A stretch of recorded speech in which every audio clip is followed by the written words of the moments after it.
eza ya koyinda, eza ya koyinda. Nini eza ya koyinda? Balobi bana ya partout dans le monde. Bana ya Congo central, bana ya Congo mobimba. Chaîne eza kaka moko. Wasala TV. Na kata Wasala TV, boko zo ba information ya sir, boko mona ba artiste préféré na bino ya Congo mobimba. Kaka ya Congo centralité, ezra ba ya Kinshasa. Ezra ba ya Mbujimayi. Ezra ba ya Lubumbashi. Partout bisika oyo bino boko mona ke no artiste ya makasi bazalaka. Bako zo sala défilé na Wasala TV. Na kata Wasala TV, ba information ya sir, ba gag ya sir, ba film ya sir. Boko zala bien diverti kaka awa na Wasala TV. Bontu nanga nini? Même information li felo. Olingo yeba ndenge ni satana azo yungula moto na ye pona ko tumba ba yenge beni ba o ba tosaka ye. Asali musalamu ke na butu ye ora na bal. Ai puta mama ako shuka li puta te e kobwe wo bisika ba ko sikela to yebele ngo kaka awa na Wasala TV. Très chers internautes, les abonnés de la télévision Wasala TV, bonjour ou bonsoir, cela dépend de l'ère à laquelle vous nous suivez, partout où vous êtes dans le monde. C'est le plaisir pour nous de vous recevoir dans cette émission Libre Opinion. Libre Opinion na biso ya lelo, toyambi bongo ponabino ndeko Patrick Palata, oyo boyebi bien, azalaki bongo journaliste et puis directeur provincial ya Canal Congo Télévision Matadi, et puis à azana ba fonction ebele, azalaki conseiller na et pas ya président Jean-Pierre Bemba Gombo, le kabongo na ba fonction ebele, lelo toyambi na ville ya Kinshasa, tozobeta bongo masolo etali politique. Mais plus masolo ya Congo central nande konabiso Patrick Palata tobenga kaye bongo parrain ya ba journaliste ebele parce que ya zali vraiment formateur ya ba journaliste ebele baza ko exceller lelo na kata ville Matadi, y compris moi-même ndenge nazawa votre humble serviteur Carlis Kalwangila azali bongo mwana ya Patrick Palata eza esengo mingi na plateau na biso ya Libre Opinion na yambi bongo papa mais to beta masolo ya politique na papa ndeko Patrick Palata mbote na yo mbote Mupanzi sango mbote na baibaso bazwili baku ya kolanda biso. Ndeko Patrick Palata balobi bongo yo kimi Matadi tango bakangi yo na aner balobi eto jui pression ya gouverneur à tout yango esali eto kima Matadi. Lobela biso nanu est-ce que na Kinshasa awa yo kima Matadi yango ya na Kinshasa toneng. Déjà Kabila kuto kangangai bakondana na 20 ans de prison na Kimate. Kabila à l'époque président de la République. Kimate, bon cas à tout. On n'a aucun moyen de pression sur moi. Donc, ceux qui prennent des awana, la preuve, on a un Matadi, non? On a un Matadi, on a Vandi, on a Zongi, on a Sali, on a Roussal. Simplement, j'ai trouvé que le milieu est tellement empesté qu'on ne sait pas très bien évoluer et j'avais d'autres intérêts dans Zanango sur le plan, que ce soit politique et professionnel, qui demandent que nous allons un peu plus permanent à Kinshasa que à Matadi. Mais je suis à Matadi, je vis à Matadi. Chaque fois, Nayaka, PDG Mbangazali, Baninga Nangebele, tous à Ranabango, toujours chaque fois, Nayaka Matadi. Ndeko Palata qui m'a Matadi, Ezaka Bilobela. Qui m'a Matadi, ni moi, c'est Nanabana Matadi. Donc, famille Nangaza Matadi, donc ça veut dire que ça, c'est n'importe quoi. Et puis, Ngana qui m'a abolo côté. Ngana Oyo, excusez-moi les termes, Ngala Masokwanzou, Nalimbarana Motote. Donc, si personne, et puis bon, à tout, tant que Kanga Yem Talibera. Tant que tu as un conseil de sécurité, est-ce qu'il y a un talibéré? Mais Balobi n'est pas intervenant. Quoi ça? Abengaki, Alobi était Botika. Batika, Palata. Laisse tomber. Donc, yo bengi mutuba kanga, yo moko lobi subo benga Botika. Laissez ces histoires-là. Azapé la moutema, on a fait? Oh, il ne fera rien. De toute façon, il ne peut pas me faire pression, soyez rassurés. Donc, on a dit qu'organiser mes intérêts dans la place des alliés, que ce soit mes intérêts professionnels, que ce soit des intérêts politiques, parce que j'embrasse à fond ma carrière politique. Donc, il me faut être tranquille parce que ça siège à pouvoir, siège à l'institution et ça me permet d'évoluer dans ce cadre. Ndeko Palata tobeta bongo masolo nanu ya Congo central parce que vous allez na TV munene oyo talamaka na Congo central talata la télévision. Vous avez muto ovandaka na Matadi attaque mikolo zali na kata ville à Kinshasa pour na ba raison yo moko opesi. Est-ce que ebiete ndeko gouverneur ya Congo central a outi bongo ko bouger gouvernement na il y a pas eu de nouveaux ministres mais il y a eu des commissaires qui ont intégré le gouvernement à tout. opinion non ya liboso ezali nini par rapport ya mise en place ya sika ya gouvernement ya Atou Matubwana otozo benga bongo Atoudé. En fait, problème est ça, il y a gouvernement. Le problème lui-même, c'est à tout le problème. Le problème est ça, il y a gouvernement. Dites-moi, le ministre Kao Wana Basalaki, Lelo, bon, le Bolobi est incompétent. Bon, il y a un réseau qui est remanié. Après, il y a même ministre à 90% ici. Pour faire quoi? Le problème, quelle est la feuille de route qu'il donne à chaque ministre? La compétence, c'est ça. Mais qu'est-ce qu'ils font? Donc le problème n'est pas à niveau gouvernement. Le problème, c'est à tout lui-même le problème. Ok? Il a eu à faire plus de 2 ans. Ok?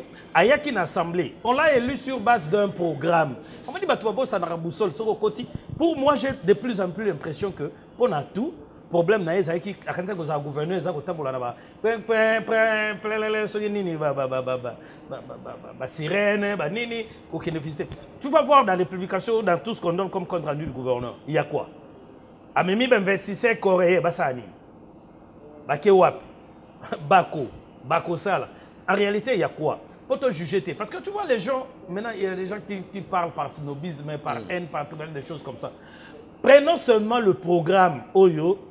Il y a un gouverneur à tout avec son assemblée provinciale. Et j'étais là ces jours-là. Nazalaki, quand il a présenté ce programme. Dans la première page, la dernière page. Quel est le programme qui a été exécuté? Mais Ndeko Pala, tu as sans ignorer que Ndeko a toi outil qui moi calvaire il y a crise institutionnelle où il y a un péché qui est que ça la musala nae ndenge longo bani. Non, qui a engagé les fonds? Crise institutionnelle. Qu'est-ce que tu m'appelles? C'est une crise institutionnelle. Mais il était simplement en porte-faux contre l'Assemblée provinciale qui n'approuvait pas mais il était resté gouverneur. Et il agissait comme tel. Mais ça qui n'a possibilité à cause de la Macamboué parce qu'ensemble Kangela qui est Macamboué à cause de combat décision tout le monde qui bon même Macamboué à stade tout rien à dossier à stade. On a budget. La loi est claire. Ceux qui l'Assemblée boit qui ont voté budget. Balexia qui a voté. Tu sais que c'est permis, ceux qui Bango va pas si budgété, lui-même s'est doté d'un budget. Et il l'a fait.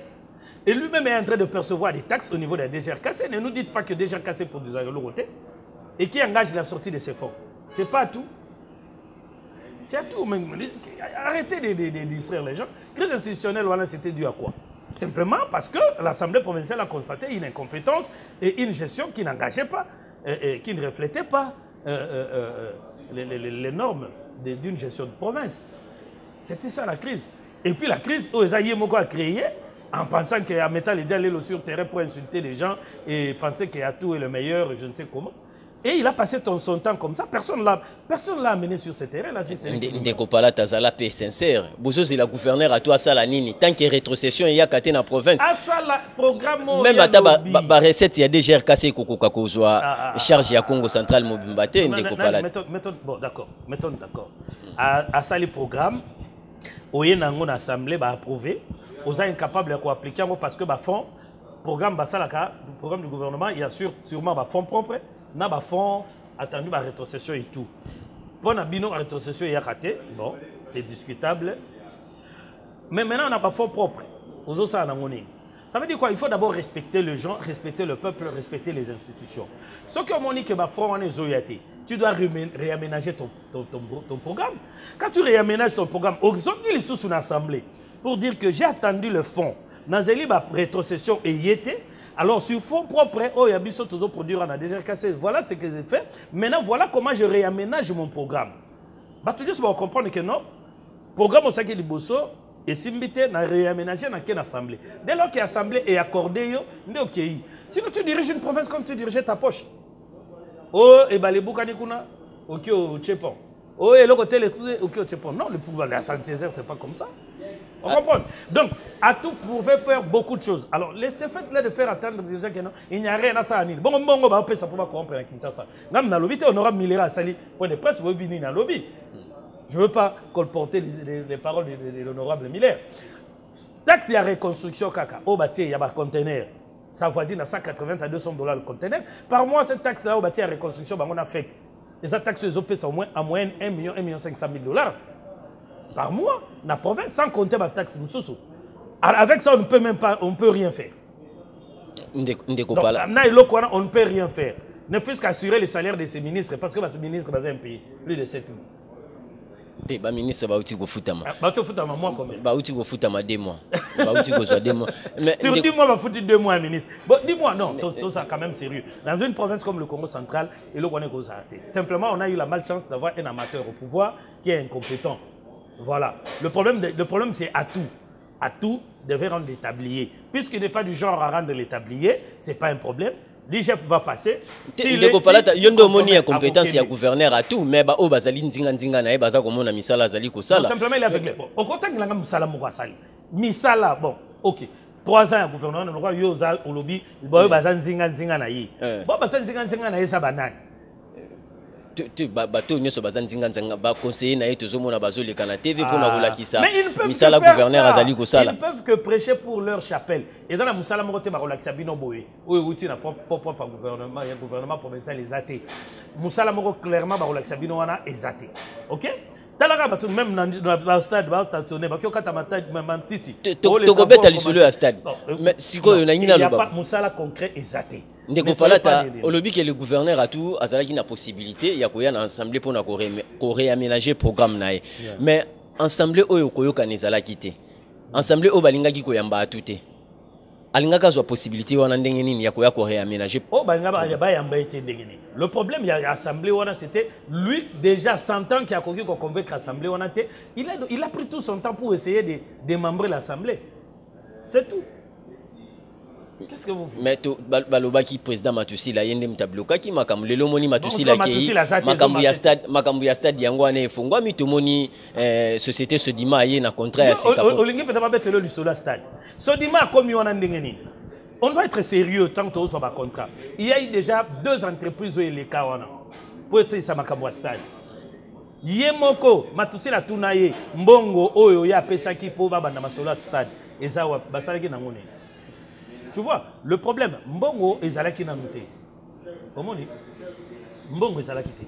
Maintenant, au moins on appelle ça Mbongo Mouké. Bon, il y a que justifier. Avant on appelle ça Moussous. C'est normal. Bon. Balandani, Babenani, on a un seul Kamasodima avec M. Nongo. Il ne me connaissait pas. Ngana Zagina, journaliste, il y a Kinshasa, Tokenai, Kuna Utala. Botanga article, il y a scoop RDC sur le stade Martyr. On peut comprendre. J'ai dit ça aux gens bien avant, que Nongo viendra prendre le stade. Mais c'était par quelle magie? Binomoro Botali, il est passé de gré à gré. Et pourquoi? Nongo à l'époque, et ça peut-être les gens ne savent pas, une petite erreur de Matusila. Matusila, Nongo lui a donné un petit pourboire. Il sait que non, Alinga Côte, ça va travaux à ça la stade. Matusila a eu pourboire Rwanda. Seulement, Atali a dit non, on a coupé sa moté parce que on a coupé sa corps dans la tête. Parce que dans ce monde, on a déjà qui avait déjà les bossos, parce qu'ils avaient déjà préfinancé certaines choses. On comprend? Mais non. Quand Matusila s'est résigné à dire non, on a un homme d'affaires qui perd des pieds, le roi Passa qui m'a dit qu'il a Robundaka à Bongo. Belo Ben, il a contacté à tout. Et c'est Nongo qui a financé pour le départ de Matusila. Et j'ai dit ça aux gens, c'était Nongo qui a présenté. A préfinancé pour le départ de Matusila. Botanga scoop RDC sur l'article de stade, va expliquer Bino. Parce que les journalistes sont appelés Bazalaki. Donc, contraire à stade, ils allaient récompense. Oh.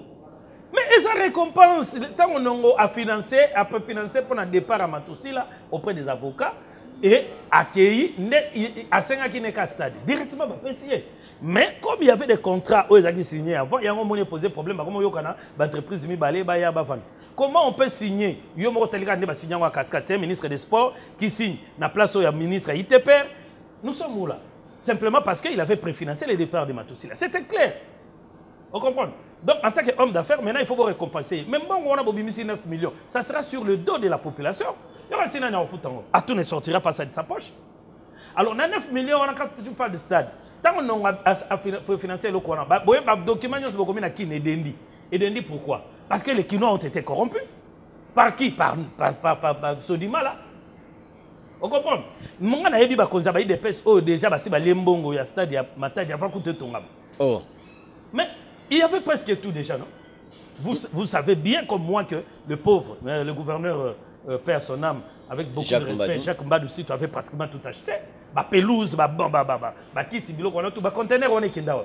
Ils ont la carte. Ah, va contenir ça la carte. Maintenant, il reste quoi dans le stade? Même ça, les bandits. Tout le monde a dit Sodima, à côté, aïe, côté, Kamabanga, aïe. Attends, je vous dis. Bazo Banda, ça là. 9 millions de dollars. Sodima, aïe, que à Konzwambong, on aïe. Bateau à Kisasa, Bazawa, Naza, Tepo Natanga, Komba, Bateau. Bakonjaï des pèses, au Bakangay Miss, ou qui a tout à Tikala. Basi Bazo à l'art, Nabango, 500 000 $, Banan, Babenda, Benda, Bavanda. Et puis, maintenant, Sodima va partir faire quoi? Pour signer le président de l'Assemblée au Boutier, Jean-Claude Mvouemba. Bien, Jean-Claude Mvouemba, bien sûr. Où est-ce que Zimbo? Aya signé le contrat 9 millions, à tout Matoussi, la Banako Boya, et l'équipe peut avoir un bon. Tu viens à Zoguité. Tu viens à lobby qui est à Zoguité. Ok, d'accord. Bachembong, on a pour la misala et stade Salam. Conscience na yebi, Papa Vanda. Cette histoire-là, ma personne d'avoir de gré à gré. Pourquoi? Au Lukina qui s'en sort, on dit bureau à Sodima. Mais balobi bazana agrément, bazo agrément na bango, c'est une entreprise azana na expertise moko avérée na makambo. Expertise avérée na stade, atonga stade nini na RDC. Oh, akema makambo stade, yebsanga Sodima tonga stade nini na RDC. Expertise na avérée. Balobi azana mbongo. Mona ka ancien politicien, tous en espérance. Oui, espérance à Oboma Congo, bozana ngo. Espérance ya koboma bato. Ndeko pala ta balobi Sodima ezana mbongo, eza entreprise ezana monsieur Lebele, bazana capacité ya kosala ba stade. Mais il y a un autre monde qui a un contrat. Et puis après,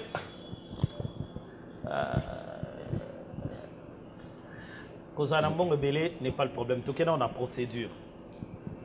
Est-ce qu'il fallait passer là, de gré à gré pour avoir stade? Il faut passer à l'appel d'offres. Vous avez un état de droit, non? Ceux qui ont un stade à Matadi, c'est l'appel d'offres. Bataille entreprise. Et ça, c'est parce que au stade qui a tout pour venir à Matousila, allez, aux yeux, allez, ne pas pension balaboko compte. Tu as vu que Basaki buté. Na entreprise au Bazalaki a chinois. Pourquoi? Parce que ces gens avaient déjà préfinancé. Mais yo yoka balongwa parce que Masanayo a bengana qui a celle sur financé qui a préfinancé ba député ba ké ba longoli Matousila ba zongi po ba naiko boya ba signer contrat na d'après nongo pour azaki peut déjà moi kanyaka naï. Mais ndeko palata, est-ce que Liboso gouvernement provincial a engagement dans l'entreprise à Sodima? Est-ce qu'il fallait résilier? C'est important à résilier dans nos contrats qui n'ont pas mango? Non, mais il fallait soit pour résilier, soit besoin arrangement parce que contrat de mango porté sur nous. Si porté sur la totalité arrangement à stade. Vous voyez quand bamon mutuasi a préfinancé pour l'ongola il faut besoin. Soit besoin rembourser un bon naïe. On comprend? Soit vous rembourser un bon naïe, soit vous devez comment quelqu'un qui avait déjà un contrat et puis vous abandonnez, curieusement, vous ça appelle d'offre. Et tout le monde sait que ça récompense. Tout le monde sait que ça récompense. Ndeko palata, Lelo Zolo Baete, moi Mboka Jean-Claude Mvouemba, président de l'Assemblée provinciale, allié Misolona, Oyetali Marambu, stade ya Lumumba. Mais, Naibisio, Banda législature et bandit, tout le monde Jean-Claude Mvouemba, Missa les a comme on a. Ba député Bazu Bajip, tout le monde assemblée administration Bazu Bis, tout le monde bureau assemblée provinciale et là il est les asika, ba bureau nyo surtout les arts aménagés. Est-ce que tango matusi la zala qui makambo nyo c'est ça la magité? Nyo lobby wana ya peuple ni. On est une organisation interne pour notre couleur nanini. Nambong belé ba on a déjà cassé wana. Pour notre couleur, pour ceux qui n'ont couleur après maintenant un signe éliminé na tie. C'est ça et là qu'on a dans l'assemblée provinciale. Le peuple n'attend pas ça. Le peuple, bon, peuple a roulé dans la Jeep.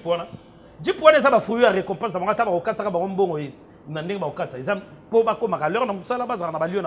y a travail qui va descendre.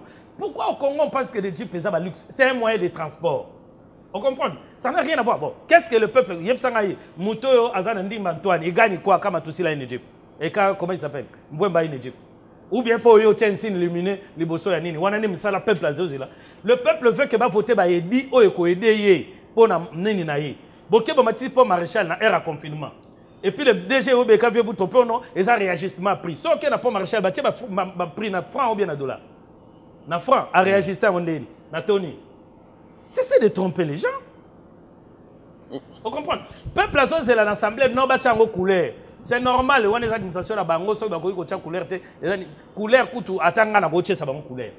L'assemblée. Problème est ça, le problème, biso peuple, tout le monde pour n'a edi. Edi nini o va voter et permettre que peuple, ba boma etende ba so boma wana, tongo midi pourquoi de lo matadi. à tout moment, tu habites dans la zone entretenue en sécurité. Le peuple a besoin que ceux qui sont biloko na ye, ba route de dessert agricole na ye, et bima, et comme abatunga. Alia avant da biloko qui t'attend. Yebisanga combien de mituka yaba tomayom bezo baluka na nzela. Na mona écoute dans internet à bandi au patu soki nini nzela ba donc kata. Na moni pe côté on tire la lukula bezo mais ma morgue bazu batu balati moto na moto. Ba ina na morgue reporter na. Le peuple veut que quotidien aille changer. Qu'est-ce que moto avani na patu kuna? Qu'est-ce qu'il a à voir avec l'insigne éliminé que vous avez mis na nini? Même dans la boutique, écoute, ici boutique d'habillement, mine des OP. C'est ça que vous appelez Ndeko Palata, gouverneur à tout dans un mois à Wazoko qui a 3 ans depuis qu'il est à la tête de la province du Congo central. Dans l'ensemble de l'évaluation, Ndeko Palata Kogiko Sala. Le Congo central n'a pas de chance. Le Congo central n'a pas de chance. Problème, il y a à tout. Pour moi, simplement que c'est lui le problème. Mais il n'est pas le seul gouverneur ou Azo Salaten de Kopalata. Tous en a 26 gouverneurs. Oui, bien que nous parlons du Congo central. Mais tout ce monde avait dans la province, monsieur, le gouverneur rebellé, puis Bazo Sanaba. On t'es à tout est. Pour ça, la route des desserts agricoles, il faut donner, il faut couper cette impulsion. Il ne faut pas être sorcier. Ce qu'on a ici, par exemple, le village, village, par exemple, A. Écoute, on a village B. Au mobilisé, pour la route des Alaki. Et qu'on fait comment baser comme monsieur comme sentier. Oui, si bango non, bana mibali lelo salon wa to agrandir route. Una route, cartonnage manuel babengaka. Et puis la niveleuse vient passer etc. Route, est-ce que biloko vraiment et ko longwa na 4 bi mana centre de consommation, les en a pris bien. Comment on va expliquer na mboka neti Matadi o eza pratiquement ville chef-lieu ya province o eza grenier parmi ba grenier ya république. Batu ba la ba tuberculose ko danza. Tu vas avoir malnutrition. Est-ce que vous comprenez dans mon pays? Tu as combien de variétés à Madesu? Mwengi, Wandu, Wangila, tout. Et ça. Et puis, il y a des éléments nutritifs. Pour Bimakaka. Pourquoi ils sont Bimati? Est-ce que pour faire cette route-là, il faut quoi? Avoir moyen des ressources nécessaires. Je vous ai dit déjà cassé et à moyen, on a une taxe taxe de reconstruction, on a fait. C'est à moyenne $1 500 000 par mois. Pourquoi pas taxe wana ne fût-ce que batia yango po basa la route à dessert agricole. Babilo ko lungwa na nini ebim. Ne fût-ce que ça. Yem sanga ta route moi dessert agricole basali. Quelques avenues à Matadi. Oh, il y a 500 mètres wana. Il y a Liboussoir, il y a Brakongo. Foner et Pessimbo. Route au biso bino no benga mami ni sel bambula bo. Mais ici là. Et béton ni bâti na carte. Oui, il y a mon avis. Est-ce qu'il faut faire 1 kilomètre en 2 ans? Mais tout le monde a aussi signé un contrat moko na entreprise ya bakoréen na Songolo le pona montage ya bamituka. Exemple Baliboso. Exemple Baliboso l'usine à montage wana. À l'époque, mutuku tout simple, munani botu na député Mavungu national. Hier Azaki, hier Kutu. Omoni sera salagi ba business transport wana. Je vous informe qu'il y a un contrat ba usine à montage na Kinzao. Vérifiez ba dossier bokomona. Il y a un montage dans Kinzao. Est-ce qu'ils ont fait ça? C'était un individu. Il a déjà à Ozaki, on a bus Tata. Bon, c'est bon qu'il y ait un dossier Zali. Bus Tata, il y a un montage dans Kinzao. Et il a été empêché par beaucoup d'autres gens. Il y a ici un montage coréen. Est-ce que il y a ne comme on est dans la base salariale, on reçoit Matabis, avantage c'est papa. Ndeko Palata, vous reprochez quoi exactement la gestion à gouverneur à tout Inactivité, inaction. Je vous ai dit, et ça simple, Kende Zoa programme à gouvernement. Banda qui la première page, la dernière page. Luka et l'autre Nino Yalobaki à Sala Sali. Exacté, non? Exacté. Dites-moi, Nini Zali. Que ce soit à l'intérieur comme dans la capitale. Tout ça là-bas, dignité. Bah, tout l'entourage, c'est normal. Nous sommes venus à on pour bien ministre, à 7 mois un paiement, ça problème. Nous sommes en conseiller pour Zaki Mwana Kassa Kingandi, les qui a Kingandi, nous sommes en un protocole pour Dali Kamwa Kingandi. On a vu des choses là-bas. Nous sommes dans un cabinet. Et puis, ce qui est curieux, c'est le seul gouverneur où. Et puis, les directeurs des cabinets là, musique na wana nani. Zingeti les Rakaba. Les Rakaba. Une dame qui est venue, je n'aimerais pas entrer dans la profondeur, pour Boyebi Sekele, a fini conseiller politique et gouverneur na vie privée na mutakala na ba réseaux sociaux afingi sérieusement. Il n'y a pas eu de sanctions. Il n'y a pas eu de sanctions. Belgique public, pourquoi on n'a pas arrêté cette fille? Et puis, même les conseillers en communication et en gouverneur, tout le monde a bien dit député, fainéant, mais il n'a pas été sanctionné. Non, il devait commencer par appeler d'abord à tout lui-même fainéant. Parce qu'à Salé Logoté. Mal pris ça, pourquoi? Parce que Outaki n'a pas conseiller en communication à qui a vice-gouverneur. Il faut dire des choses comme ça. On dira comment ça paye le Konabango. Allez, tous les Bobens avant de valider. Babimi, il a mal communiqué. Il a mal communiqué parce que a besoin de confiance à la députée. Mais de Kopalata, na ma député, va finir, va réagir. Dis-moi, ils ont dit quoi? Non, les députés Balobi, il fallait continuer à sanctionner. Étant oiseau, non, mais Banak va subir préjudice. Bango va député. Bon, mon conseil à sanctionner était pourquoi? Voilà, mais tout nato. Botika, au moni, wana azale qui a vice-gouverneur. So boké bo bandi sous ba problème wana allez, et bandi sous problème il y a vice-gouverneur na gouverneur. Bazadi na problème maman mimiti lelo si la raté. Donc mais ba député au cas ba voter gouverneur na yango na zo finga bango ba finir car ba député va voter gouverneur mo konzina. Mais c'est ça erreur à communication. Moi je ne verrais pas trop entrer dedans. Je crois qu'il y a beaucoup d'hommes compétents à Matadi qui pouvaient calibrer la communication du gouverneur. Tout à fait. Bangonyo Sobayebi qui peut faire quoi et comment et quand. Mais ce qui déjà c'est le clientélisme où ils ont ma fonction. Bateau bata compétent, ata ba pesibino ba CV. Butala ngote. Vous regardez que Oazali Kanani. Alors, dès lors que vous mettez le tribalisme, le clientélisme, vous allez subir ça. Des mauvaises communications et des conseillers qui ne sont pas à mesure de vous dire quelque chose. Et quand à un moment tu ne condamnes pas trop les conseillers, quand le conseiller appelle ça un conseil, le décideur c'est lui-même. Mais voilà il prétendait être les conseillers en communication et en gouverneur. Le Kola Azwa fonction en côté, Yango a ses révoltats. Il n'a pas de déclaration contre le gouverneur à tout, parce que lui, il prétendait être les conseillers en communication et en gouverneur à tout. Je prétendais où? Aussi, on a les cas dans les médias, on a dans un conseiller gouverneur. Ce qui, il y a un nouveau gouverneur. Net, un nouveau gouvernement, tu vas dossier. Maintenant, tu vas chercher l'emploi. Ça dans l'État. Il y a la seconde compétence, ça n'a rien à voir. Est-ce que ceux qui n'ont pas musala te yango ndeko peso nini oloba ou bien oloba te ovandanye? Le problème nazo le beza problème réel. Aux autres on a problème à gestion. Je te dis le problème à toi changer ma gouvernement 1000. Le problème c'est lui qui est incompétent et qui ne sait pas ce qu'il doit faire. Pourquoi je dis ça? Je vous dis bozwa kaka programme naie à gouvernement à Pesaki. Pendant la première page sur la dernière page à exécuter à ta mon côté. Il a eu des problèmes et tout ça. Bon, on a dit, est-ce que, pour qu'on respecte le peuple, qu'on respecte l'Assemblée provinciale, est-ce que ça là qui budget réaménagé? Ou la cause on a dit non, c'est là qui bon en rétrocession, il y a quitté, mais voilà, je fais ce programme réaménagé. Non, c'est simplement un cercle de jouisseurs. Ndeko Palata, est-ce que na makanisi na yo ezate affaire Mimi Getinde etika malchance na kata province à Congo central? Non, c'est un problème, c'est un problème. Effectivement, c'est un problème là gros ça là que bon on a déjà ndenge mutubatu basali ba vivre. C'était un problème, on a parlé des pièges, on a parlé de ceci. Et on a déjà un gouvernement oyo ezalaki déjà divisé entre eux. Et la Bible est claire. Un royaume divisé contre soi ne peut pas avancer. C'est ce qui arrive aujourd'hui au Congo central. Donc il y a une assemblée nationale. Tout le monde n'a même poste. Pour il y a Kulungo. Nani ndeko les députés nationaux. Il y a MLC. Il y a MLC. Ndeko Lungwana. Lungwana. Mais dès lors que Bomoni, comme na poste moko, attends vous avez des partis politiques différents. Mais vous avez deux candidats, deux challengers. Vous devez laisser ça. Pour moko na bino faut boyokana pour honneur à province. Autant de la province musubazo c'est complet. Et puis tu as la solitude qui na Sénat. Yango la ngina tuna motuna ndeko Palata to silisano makambo ya Congo central.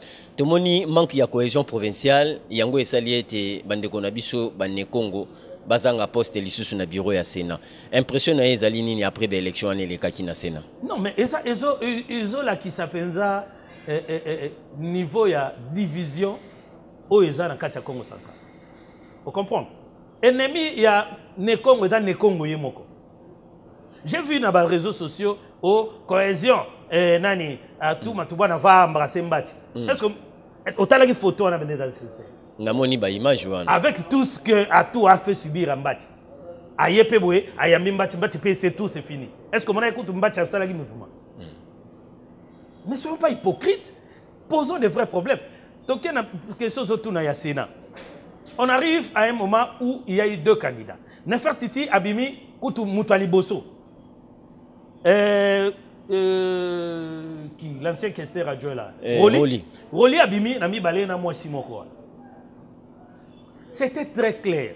Bien que Roli a lobby, Azaki seul, il y a FCC, il fallait Batika. Nanani. Mais tu as vu déjà que quelqu'un t'a dévancé. Ça veut dire que l'accès qu'il faut, non, mais tu as perdu. C'est simple, comme il est Camboya, il a le condo, il a Mabele. Bon, il y a déjà relié au bureau, ça y est dans bureau, n'est-ce pas? Fais ça passage dans mon parce que tu seras indésirable dans ce bureau. Fais ça passage dans mon sous. Et puis surtout, les gars qui ont pas voix. Les cas dans micro, j'ai tenté, j'ai échoué, mais ça problème t'es. Je demande à Nabato de soutenir Nefertiti. Ça ne fera rien. Ndeko Roli a boya qui trahir tant sous mot d'ordre et à partir naé. Et ça déjà chez Koyo mon ami. Bon, a boya qui trahir mot d'ordre à partir naé mais andimi qui trahir province naé. C'est ce que vous voulez soutenir. C'était déjà a boya qui a trahi parti politique naé, il était candidat, il a compétit. On comprend? Mais aux 8 Mouninga Alekio. Bon, d'accord, merci, na confiance, na moni. Et puis déjà, vice de procédure. Deuxième tour, il y a 3 personnes. Deuxième tour, incompétence et bureau d'âge, Balobi. Incompétence et bureau d'âge. Parce qu'il faut Nefertiti subir. Si il fallait na funda na cour. Na cour constitutionnelle, tout se départager. Tu peux si bravo na Nefertiti, il a montré de quoi il était capable. Et je crois que ceux qui relient Azalaka, sportif. Parce que la responsabilité, c'est quoi? C'est savoir prendre des décisions quand il faut. Namoni qui a compétit pour la partie n'a Simbité. Maintenant, comme il y a province. Je dois maintenant faire gagner ma province. C'est tout. Qu'est-ce qu'on retrouve au regroupement Katangia au Mona Katangia Monani? Entre frères et amis. Les loyaux, sans faire les snobismes, du tribalisme. Baloubo Bazaki na FCC. Ils se retrouvent dans Grand Kassai. Ils se disent quoi dans Grand Kassai? On comprend? Oyo, ministre Sport Yakala, Nani, Denis Kamba, il vous a dit quoi? Naza président Grand Kassai, ce qui n'a continué l'union sacrée vraiment au niveau de la communauté. Tu vois? Au niveau de la communauté, c'est ce que Roli devait faire. Et la décision d'un responsable se voit tant qu'il y a des moments difficiles. Quand ça marche, il n'y a pas de problème. Quand il faut prendre des décisions, soit tu es là où... Bon, j'ai compétit pour le FCC, ça n'a plus marché. Maintenant, je fais gagner ma province, il n'y a pas de problème. Je demande aux gens de voter pour Nefertiti. Si on écoute au faire passer mon message au Tiki Barobi Balé que le meilleur gagne. La dame là ne pouvait pas gagner Nefertiti. Et puis plus grave encore, 25 naé, Landi est dans second tour. Justement, ça veut dire que c'était les 25 qui étaient fidèles. Ceux qui capent ça mot d'ordre, plus ceux qui 30 et amer, ceux qui combien, 55 Nefertiti allait gagner haut la main. Et ce serait la province qui allait gagner. On comprend? Parce que Bilo comme sous c'est Sengaka, dans le Sénat, il va faire passer quand même des choses pour la province. Tu crois que si Nefertiti passait, moi, Moussolo Alngarazwa, et ça en a privé, et ça en a public. Louosi, c'est Louosi, non? Louosi n'allait pas gagner. Et on a que Louosi aime son zélan Nefertiti, il n'a pas, sans problème. Les gens voient, ils ne voient pas plus loin que leur vie. Donc, il devait travailler dans ce sens-là. Tango Nani, à toi eu l'idée, il y a comment dialogue ce qui est terminé. L'idée était bonne. Mais maintenant, bien qu'il n'a pas choisi les hommes qu'il faut pour pouvoir organiser ces dialogues. Voilà là où il est encore retombé. Et puis tout le monde doutait de sa sincérité. Et les gens ont maintenant raison de voir des douter sur sa sincérité. Je crois qu'il a montré ses limites pour moi. On devait tourner la page là-tout. Que ce soit par, puisque déjà, on tient, non, il va partir 3 ans. Il doit faire un virage. Il doit faire un virage et des conseillers qui soient aptes de lui dire la vérité. Voilà, nous devons faire ceci. Il est temps d'être en action plutôt que d'être dans les fanfarons. On comprend? Et à ce moment-là, la province du Congo central est respirer à Tamouké. Alors, ce qui que Exacté, problème exacté. On m'a dit tout ça va comme un niveau il y a entêtement. Et c'est un temps. On laisse le temps au temps. Ce qui IGF va contrôler. Côté IGF, parce qu'il a un savant là-bas. Mais IGF, on peut me ça moi personnellement, ça ne me convainc pas parce que tout le monde a évaluation surtout à mon côté est déjà sanctionné dans le gouverneur. Yo quand ça IGF à Congo central. Le problème c'est la justice qui arrête. Le problème il y a un lobby. Là n'est pas le problème. Le problème est que au moins avec Atou, c'est seulement le temps. Soit si ça mandat n'a si mandat, la Congo central va qui monter Salima. Mais seulement après. Pour avoir dilapidé les ressources du Congo central, il faudrait qu'il soit poursuivi. Mais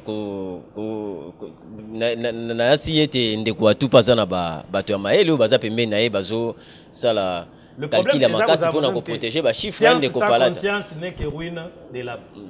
Donc aux ana bato maele les a problème té mais na faveur ani va tu vas me dire maître Fokabelo, c'est un type intelligent. Il est intelligent. Est-ce qu'il a évité que Banzele au Convaté? Na ce qui coûte dans mon image là, na nini au fondation Fokabelo. Maintenant, nous sommes na ba fondation. Fondation Fokabelo et go tika biloko na nini. J'ai vu quelques sacs de riz na nini na ce qui. Est-ce que c'est ce que ce peuple là attend? Na moni sur 3 cartes, il y a Makaya pour ba Tumaramoto. C'est ça. Est-ce que c'est ce que le peuple attend de lui? Il attend beaucoup. La position Yazali stratégique à faire réfléchir parce que c'est lui qui fait conduire cette machine là.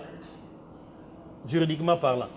Ndeko palata tuzoko babongo na suka émission na biso mais tokota muki na moi sur le plan national ndeko palata tuzozela bongo gouvernement ya Sama Lukonde dans quelques heures ou dans quelques jours awa ndeko palata na gouvernement ya Sama Lukonde population koki bongo ko s'attendre na nini. Est-ce qu'il y aura amélioration ou le peuple n'accordera cette fois-ci aucune excuse na président Fachi? Peuple lelo kwa sana moi muke omoni eloko ezo simba moi bénéfice à Fachi lelo ezakaka moi espoir muke et puis espoir ngo ezako s'effriter au fur et à mesure qu'on avance yo muto azobeta kingasani zando makolo to monde na bango na poko balika ndé ba finga Fachi peut-être pour ba s'arrêter ba finga cahier de la plus yo moko vandi hôtel o ça veut dire que espoir en général les a mais ça s'est frité au fur et à mesure en avant parce qu'il n'y a rien de concret. Le gouvernement est coquille Kobima. Babenga ceux des warriors, ceux des guerriers. Ceux qui ont bien sa guerre contre la faim. D'accord, tout le monde va produire bilo barolia. Ceux qui ont contre Barout, tout le monde va ça la Barout, même à des sites agricoles bilo quota. Tu vois, ceux qui ont bien état de droit, ben justice, bah mon ben justice, sinon c'est aboli, tous ceux qui sont hors la loi, ça la sanctionner. Mais moi, je doute fort. Déjà parce que mon imbo qu'on a besoin zarani. Tant qu'on va soutenir le mingi ba côté union sacrée on a une idée à union sacrée. Ba côté on a une idée à union sucrée. Vous comprenez? Ceux qui gouvernement bimi, au monde ba mécontent, ba bani. Ba flatter peut bazala. Nous ressortissants de Kingali, nous soutenons. Pour asa ressortissants Kingali ndia soutenir. Ba tobele ba mécontent ba dobena. Ça veut dire que c'est difficile de maîtriser l'Assemblée nationale. Et si ça ne peut que maîtriser, vous allez maîtriser à coup de billets. Parce que déjà, Pierre Albosso Mamboso vient avec l'idée qu'il y a une réforme, il y a CENI et tout. Mais le problème, c'est au recensement, pas recensement, tout banda. Parce que Mbosso a une idée que non, le président n'a mandat, mandat est dans 5 ans, donc comme ça, 7 ans. Comme ça, les 2 ans ici, de Fatih Bolobi, ils ont Bundana. Parce qu'il y a d'autres observateurs qui pensent que Kabila n'a jamais Kokabolana Fatih. Et que Kabila et Mwanga s'est débarrassé de Batuna. Politiquement, non. Mais il va voir dans l'armée. Aujourd'hui, on appelle que Mouto et Longaza Rwandais, mais il y a des log. Il y a une unité telle.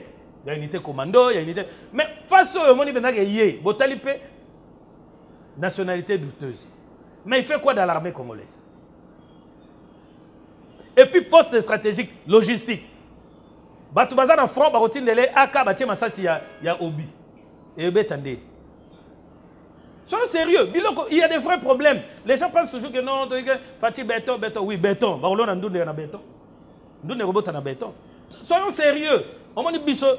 Nous espérons na Fatih et nous pensons que Asa na volonté, mais seule la volonté politique ne suffit pas. Il faut avoir courage dans la décision. Que les chefs de l'État doivent taper la main sur la table à taper. Donc, l'hier d'espoir est dans le gouvernement. Non, l'espoir est que c'est frité. Ngai, personnellement, je ne crois pas trop au miracle. Je ne crois pas trop à ces miracles. Parce que déjà, ce que j'ai dit au télé honorable, on a Nemalemba, qui vous dit déjà, on m'a dit, gouvernement, Union Sacrée au Toko Panzano. Tout le monde veut devenir ministre. Tout le monde veut devenir président de la République. Il faut accepter que Bamsoussou, Bassala, ministre, Bamsou Bassala, c'est comme ça. Bamsou Bassala. Mais non. Ceux qui Bassali, ils vont faire quoi? Nailo Konini, Barokene, Negeni réforme, mais papa. 2 ans en déjà. Il y a une armée. Tous les généraux combien? Mobutu a 55. Les autres commis, Moutouaki a dit que na simanda na Beni, abomi bato azonga général. Toké na armée. Il y a une réforme nini ya makasi c'est une armée. Alors que ma promesse sur ma sécurité et insécurité na Beni ezali. Oh, il y a une armée et il n'y a rien. Et puis Moutoutou azolobat. On sait qui détourne l'argent. À qui profite cette guerre-là? Tous ces officiers qui pilulent la République, ils font quoi? Comment Batubako Koufa chaque jour na Beni? Alors que Mbongo est même. Et puis au moment de la vidéo, non, Basoda, Moussou Fouta Maraté, Moussou Baso gonflé effectif. Guerre à Beni wana. Il y a Est, il faut Bandarobo Mabatouana. Na Kisasa. Et ça, bateau na Kisasa, awa, so bandika ko kanga bango, bandiko buma bango, bandiko faire subir bango baki. Et ça, bateau, vous pouvez s'appeler na armée basa. Ndeko palata na onye solimbo lito lo baete hypothèse ya relation entre Kabila na président Félix. Mais de plus en plus bateau bazo lo bango. Parce que pourquoi tu vas toujours continuer avec les mêmes pions de Kabila qui ont détruit ces pays? Yo moko lobby, je vais les déboulonner. Quand déboulonner, ça y assemblée qu'on a bonne armée. Parce que le vrai problème c'est l'armée. Mais il faut laisser le temps au temps. Il faut déboulonner quand l'armée. Il n'a pas le temps. Il n'a pas le temps. Il n'a que 5 ans. Il n'a pas le temps. Quel temps vous avez? Le président Lorenzo, tant qu'on continue à pouvoir en Angola, a changé tout. Chef d'état-major, il n'a même pas hésité à poursuivre Yanani. Tu vois? Et ça, on sent que quelqu'un qui est indépendant. Bagir nyonso ya Félix Lelo ils ont poussé Batumsusu balobake azana indépendant. Ce n'est pas le fait ya Robimisa. Mais quand le chef réalise qu'il n'a pas le contrôle effectif, il y a un service à sécurité nyonso monité kakoki ko zoba décision na lombango te. Oh, ndeko pala. Finalement donc tu restes chef de l'État sans service, sans contrôle des services. Aux chefs de l'État. Décidément si tu n'as pas de contrôle des services de l'État, il y a service de sécurité, c'est là il faut agir. Il faut que l'on ait un homme de confiance. Ceux qui ont maîtrisé le service, ils vont manipuler. Et puis, ils peuvent te tuer politiquement, ils peuvent te tuer physiquement même. J'ai vu ici, le général Mounene et tout ça, qui peuvent apporter aussi un plus dans l'armée. Est-ce que ceux qui déjà placent à ta fonction, on va proposer au général Mounene? Mais c'est des combattants, ça va dire une fils du pays, qui peuvent aider. Parce que, Ayaki, par exemple, na musée, la plupart abattoirs, Joseph Kabila, quand il était chef d'état-major général, Joseph Azaki adjoint. Donc, ce système a fonctionné. Donc, il peut avoir cette connaissance, il y a déboulonné dans l'armée. Mais pourquoi, par exemple, la PC fonctionne? On comprend? Il y a beaucoup de dignes fils, il y a beaucoup, vrai commandement, il y a beaucoup. Pourquoi il n'y a pas de chance? Et maintenant, vous allez voir, on va encore tribaliser l'armée. Ça n'a pas de sens. Et là, rien ne bouge. Le général Moukoutou paie à son âme. Oh, le lot, ce que tu as plein de temps, je sais ce que je dis. Mais qui reste pas beaucoup ici ordre national de nini ndeko palata kaka bandeko mususu ya officier bozo benga bazo le baete bazali ba Rwanda na kati ya armée mais ebele pe baza wana baza na bango ba Rwanda te tomi bandeko na biso ba Banyamulenge baza pe na moi structure na physiologie on a. C'est problème ya bandeko na biso, je n'ai pas tout parlé, tu parles comme Fati, Banyamulenge baza bandeko na biso. Peut-être depuis 1960 makambo ya acquisition de nationalité et tout. Mais yeba ke ezana etni moko te na Congo eta Mulenge balobaka kilenge. Biso à chaque ethnie ceux qui etini mupende alobaka kipende, musakata alobaka sakata, mukongo alobaka kikongo.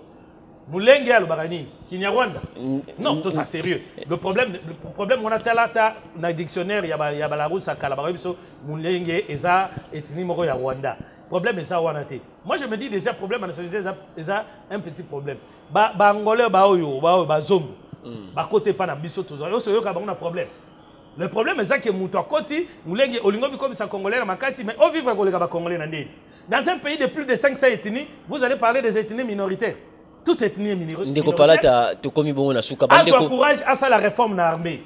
Encourage à ça la réforme dans le service de sécurité. Il y a des dignes fils de pays qui peuvent le faire, l'aider dans ce travail là. Les gens pensent qu'il est de plus en plus de mèches avec Kabila. Il doit prendre son courage. Ndeko palata to soko mabongo na suka émission. Motuna ya suka bandeko ya IDPS bazolo ba déjà été pas d'élection sans recensement en 2023. Ça c'est des inepties. On ne peut pas sortir ça de l'UDPS. L'UDPS a ébiqué. Rossi Mouki, Diakoufa Pambate. l'UDPS a ébiqué. Les chrétiens catholiques, les machèques dimanche pour soutenir l'élection. C'est lui qui veut dire ça parce qu'il a goûté. Croyez-moi, l'UDPS n'est pas le seul parti où il y a la République démocratique du Congo. Les autres, au moment porté, les gens vont s'assumer. Et pourquoi les gens s'agitent? Parce que lui-même, le chef de l'État a dit qu'il faut respecter. Tout c'est là. Tout c'est là dans 5 ans. Ceux qui a respecté T,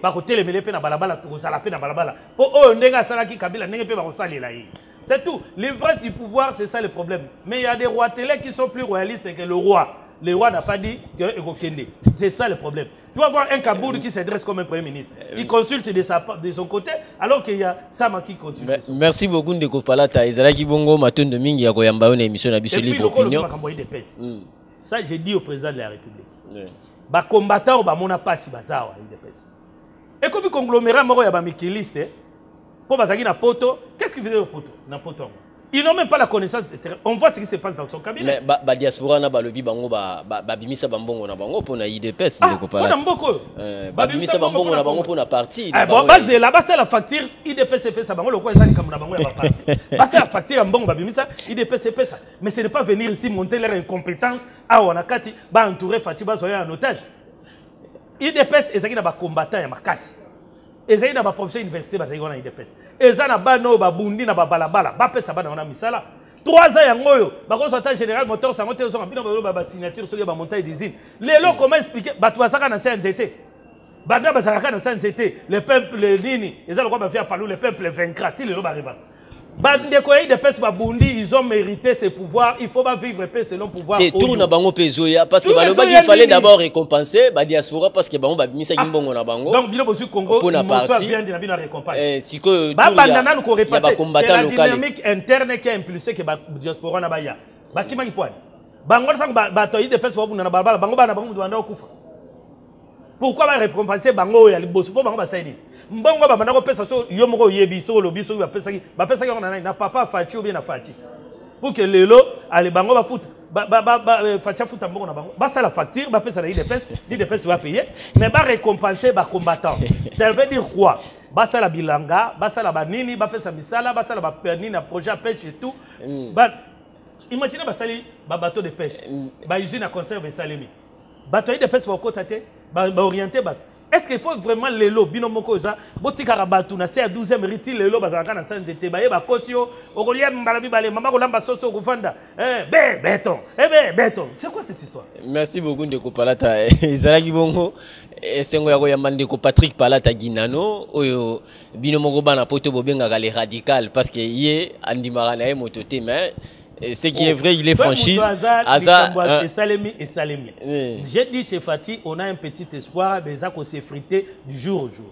À la Kisabis, au-delà, le peuple d'abord. De plus en plus, on a les ventres d'abord. Les ventres d'abord. Pour ceux qui n'ont pas continué à des personnes, batongi ba namoni déjà ba musu ba komi na ba fondation ba musu ba tongi ba batongi ba zine bongo peuple azokumisa ina balaba.